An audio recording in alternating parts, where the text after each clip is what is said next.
देवताओं, इंद्र और अन्य देवताओं को एक बार दुर्वासा नामक अशि ने ऐसा श्राप दिया था कि वे अपनी सारी शक्ति खो देंगे। असुरों ने इसे स्वर्ग पर आक्रमण करने का एक महान अवसर माना। देवता शक्तिहीन थे और इसलिए युद्ध हार गए और अपनी जान बचाने के लिए स्वर्ग से भाग गए। वे मदद मांगने के लिए ब्रह्मा के पास गए, जिन्होंने बदले में उन्हें विष्णु के पास भेजा। हताश और शक्तिहीन देवताओं ने ब्रह्मांड के संरक्षक भगवान विष्णु की ओर रुख किया। विष्णु कहते हैं, अपनी शक्ति पुनः प्राप्त करने के लिए आपको समुद्र की गहराई में छिपे अमृत की आवश्यकता है, लेकिन आप यह अकेले नहीं कर सकते। उन्होंने कहा, समुद्र मंथन के लिए उन्हें दोनों ओर से समान शक्ति की आवश्यकता होती है। झिझकते हुए देवताओं को एहसास हुआ कि उनके पास कोई विकल्प नहीं है और वे सहमत हो गए। अमृत के वादे के लिए उत्सुक असुर और देवता अपने मतभेदों को दूर करते हुए गठबंधन के लिए सहमत हुए। कम से कम अभी के लिए मंथन की छड़ी के रूप में मंदरा पर्वत और रस्सी के रूप में शक्तिशाली नाग वासुकी के साथ देवताओं और राक्षसों ने अपना काम शुरू किया। उन्होंने वासुकी को आगे पीछे खींचा।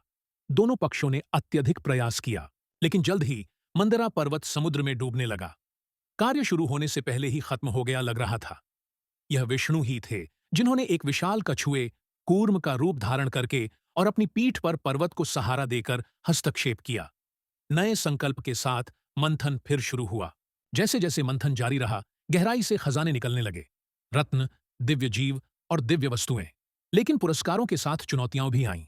जहरीला धुआं और हलाहल नामक घातक पदार्थ निकला, जो सब कुछ नष्ट करने की क्षमता रखता था। हर कोई डर गया था, क्योंकि इससे संपूर्ण ब्रह्मांड नष्ट हो सकता था। सर्वशक्तिमान भगवान शिव बचाव के लिए आए और संपूर्ण जहर का सेवन किया। अनंत प्रयास और कई बाधाओं पर काबू पाने के बाद अंततः अमृत प्रकट हुआ। लेकिन जैसे ही यह प्रकट हुआ, देवताओं और राक्षसों के बीच एक भयंकर संघर्ष शुरू हो गया।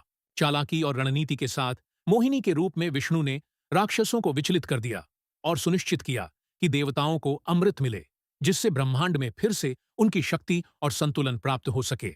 इस प्राचीन कहानी में शक्तिशाली सबक हैं, जिन्हें आज के कॉरपोरेट जगत में भी लागू किया जा सकता है। Conflict management. देवताओं और राक्षसों ने एक बड़े लक्ष्य को प्राप्त करने के लिए अपनी difference of opinion and rivalry को अलग रखा। कार्यस्थल में सफलता के लिए अक्सर ऐसे लोगों के साथ काम करने की आवश्यकता होती है जिनके पॉइंट ऑफ व्यूज, स्किल्स या यहां तक कि कॉन्फ्लिक्टिंग इंटरेस्ट हों। लेकिन सच्ची प्रगति तब होती है जब हम एक कॉमन गोल के लिए एकजुट होते हैं, rather than working individually. Handling crisis with leadership. जब घातक जहर उभरा तो यह शिव की निस्वार्थता ही थी जिसने ब्रह्मांड को बचाया।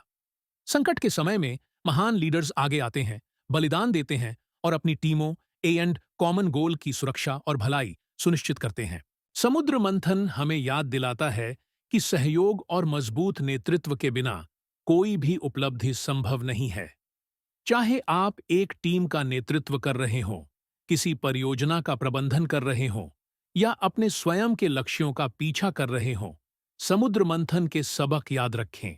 यदि इस कहानी ने आपको प्रेरित किया है तो इसे लाइक, शेयर और सब्सक्राइब करें।